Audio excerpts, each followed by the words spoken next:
Estamos de regreso aquí en Placer que Inspira.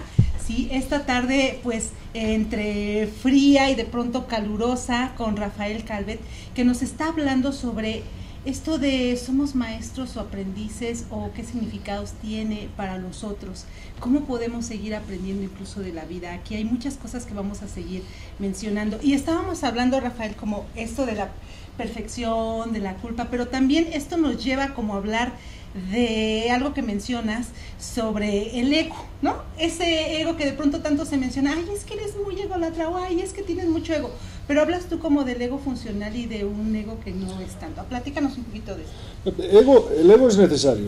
Hay un ego funcional porque realmente somos seres únicos en la historia de la humanidad y necesitamos que nuestro ego esté bien plantado. Pero bien plantado no quiere decir que sea un ego conquistador, avasallador, y que necesite de la negación de otros egos para sobrevivir, o que se alimente permanentemente de ganar, de ser el más listo, el que más sabe y tal. Simplemente de sentir que yo soy yo y no valgo ni un miligramo más que los demás, pero ni un miligramo menos, ¿no?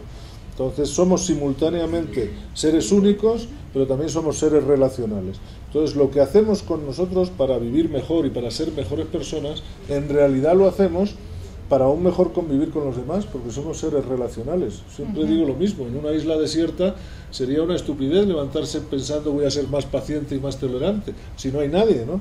Entonces es un esfuerzo que hacemos porque al transformarme yo voy a convivir mejor con los demás.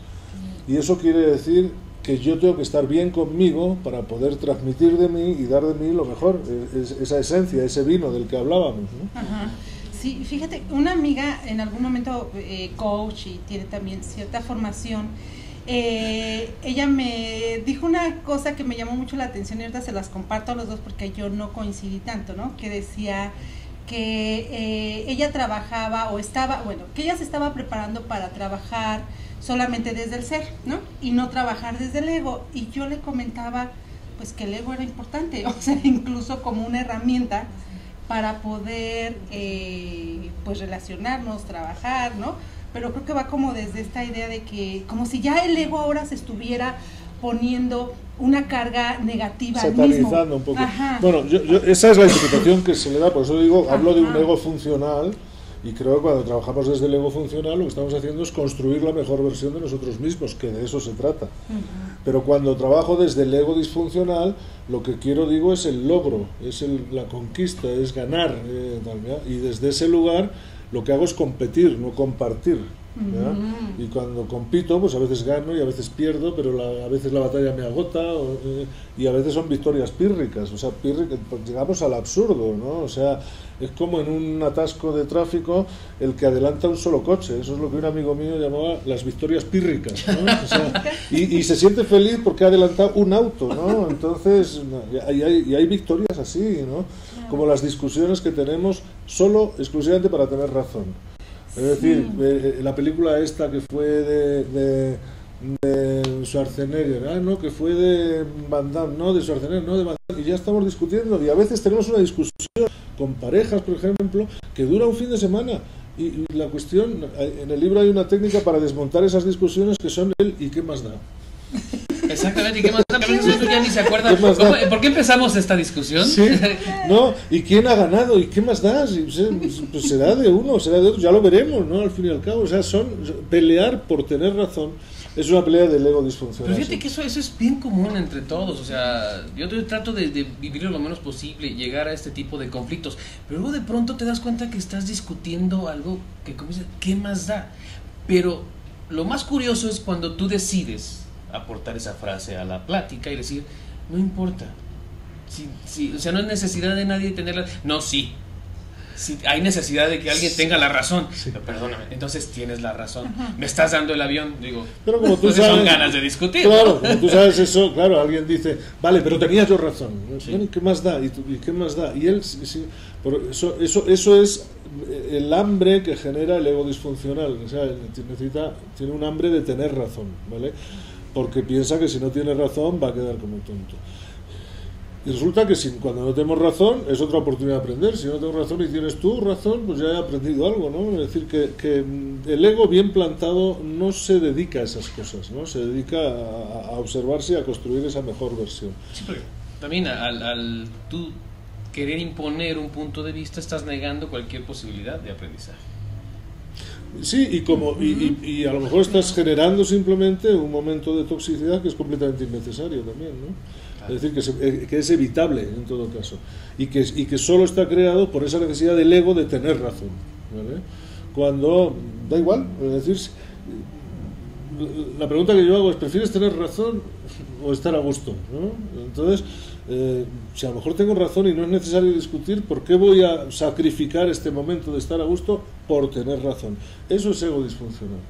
El funcional es completamente innecesario. O sea, el funcional también nos hablaría de un reconocimiento propio y un reconocimiento también hacia los otros. Claro, el ego funcional es el que trabaja el ser psicológico que somos, que digo, necesitamos, o sea, un ego bien plantado, necesitamos tolerancia a la frustración, necesitamos estar orgullosos de nosotros mismos, reconocernos. Ir sin ego por la vida sería como caminar sin piel, es decir, estaríamos excesivamente expuestos, ¿no? Entonces necesitamos un ego que tengo una sana relación conmigo mismo, ¿vale? Pero esa sana relación es en forma de mis posibilidades y lo que puedo aprender. La que no es sana es, tengo una sana relación conmigo mismo porque sé mucho, sé más que tú. En la comparación constante. Claro, cuanto más compito con los demás, más inseguro me siento, porque es una muestra en definitiva muchas veces de inseguridad. Si yo tengo confianza conmigo mismo, no necesito estar demostrando que tengo razón continuamente. ¿Se puede decir que el ego disfuncional puede borrar al ego funcional y viceversa? Lo puede absorber, lo puede colonizar, digamos. Sí, de alguna manera entonces, hacerlo no visible. Claro, y entonces es cuando sufrimos, es decir, entonces es cuando estamos peleándonos con la vida, peleando las cartas que nos llevan en la vida. Hay 3 herramientas con las que construimos el ser que somos básicamente, que son las experiencias que hemos vivido, nuestros pensamientos y nuestras emociones ligados a esas experiencias, ¿no? Entonces, cuando digo que somos seres muy poderosos porque los pensamientos y las emociones las puedo reinterpretar y las puedo corregir, pero las vivencias pasadas no. Pero la gente que crece ligando sus pensamientos y sus emociones a las vivencias pasadas queda atrapado en un pasado que ya no puede cambiar y por lo tanto se está restando, se está quitando todo el poder. Ya no puedo cambiar porque pienso esto y siento esto porque me pasó esto, ¿vale? Y entonces a partir de ahí su relación con la vida y con el mundo tiende a ser de rencor, de defenderse, de ocultarse, de pelearse, de sufrir mucho. Hay mucho sufrimiento ahí rodeando a eso. Sin embargo, cuando yo estoy en salud con mis pensamientos y mis emociones respecto a un pasado que ha podido ser difícil, estoy sanado con el pasado. Cuando sano con el pasado puedo estar liviano con el presente y ambicioso con el futuro, porque los logros y las posibilidades son, no diría que infinitas, pero sí muy grandes, ¿no? Claro. O sea, todos podemos convertirnos en mucho más de lo que somos hoy, porque tenemos posibilidades. Claro, y en esta relación primero como con uno mismo, conmigo misma, ¿no? Después en esta relación con los otros, que aquí me viene como esta pregunta que también la planteas en el libro. ¿Podemos cambiar a los otros? Como que, y que mencionas, y aquí lo estábamos diciendo nosotros, no, pues no podemos cambiar, pero hay una constante, ¿no? En esto de querer cambiar a los otros. No podemos cambiar a los demás, porque si pudiéramos hacerlo ya lo habríamos hecho. No lo podemos hacer, pero no dejamos de intentarlo, por si la teoría se equivoca. Por si existiera la mínima posibilidad de que fuera realidad. Y fíjate, claro, aquí hay otra... estudiamos psicología. Claro, por ejemplo. Pero aquí hay otra distinción que confundimos con frecuencia, y es que No es lo mismo cambiar a los demás que influir en los demás. Claro que podemos influir en los demás y podemos ser una influencia muy poderosa sobre los demás. Por eso nos podemos convertir en maestros para otros, ¿vale? Pero eso no nos da el poder de cambiar a los demás. El cambio siempre es suyo. Pero la influencia es como tratar de mejorar lo que es la persona, ¿no? Pero yo puedo influir sin pretenderlo. Bueno, pero me refiero a que una influencia, bueno, puede ser negativa, puede ser positiva, si claro. lo queremos ver desde esa perspectiva. Pero eso sería como influir de manera positiva es una buena influencia. Vamos a resumirlo en esto. Claro. ¿No? Pero ya meterle una carga de quiero que cambies porque no me gusta quién eres es lo que está mal. Claro. Por eso Peter Senge decía, la gente no se resiste a cambiar, se resiste a ser cambiada. Exactamente. Se resiste a cambiar por donde tú me digas que cambie, ¿no? Esa es una parte muy curiosa como psicólogos, lo han visto muchas veces, como convivimos con personas que no nos gustan, que queremos cambiar. Y la pregunta es, ¿por qué nos hacemos de ese tipo de amistades o de relaciones para intentar cambiar? No, pero incluso las personas que amamos, Fernando, cuando se ha pasado el enamoramiento, muchas veces empezamos a darle más importancia a lo que no nos gusta de ellas, y ahí empiezan los roces y las molestias, que a lo que sí nos gustó y nos enamoró de ellas. Y cuando acabamos viendo solo eso, estamos en conflicto permanente con una persona con la que teóricamente estamos diciendo que amamos, pero solo vemos sus defectos. ¿Por qué? Pues porque eso nos evita ver los nuestros, ¿no? Si estamos muy ocupados viendo los defectos al final de cuentas es ego. Si cada uno de ellos, claro, y es inseguridad, si cada uno de nosotros pusiera el foco en el cambio que está en su mano hacer, porque el único ser que sí realmente podemos cambiar es nosotros mismos, cada uno haría eso, entonces pasan cosas que parecen mágicas, absolutamente mágicas. En el libro pongo algún ejemplo que si me da tiempo lo comentamos ahora, pero digo, una persona puede, fíjate, puede estar rencoroso con sus padres porque no me abrazaron nunca, porque, ¿vale? Y hace mucho tiempo de eso y no me abrazaron nunca. Pero si viene un hijo y le dice estoy rencoroso contigo porque no sé qué y me has hecho daño, lo primero como padres que si queremos a nuestros hijos es querer que nos perdonen, porque si te he hecho daño habrá sido sin querer. Y sin embargo a nosotros nos cuesta una vida perdonar a nuestros padres por algo que hicieron. ¿Y por qué? Porque interpretamos que si no, fíjate, no me abrazaron nunca, luego no me quisieron. El hecho es que no me abrazaron y la interpretación es que no me quisieron. Y hay que ponerse en la piel de los padres. A lo mejor los abuelos eran todavía más duros y tampoco les abrazaron, y un padre de la época de nuestros padres pues no pensaba que su misión en la vida era abrazarnos, sino trabajar duro para que pudiéramos tener estudios, no lo sé.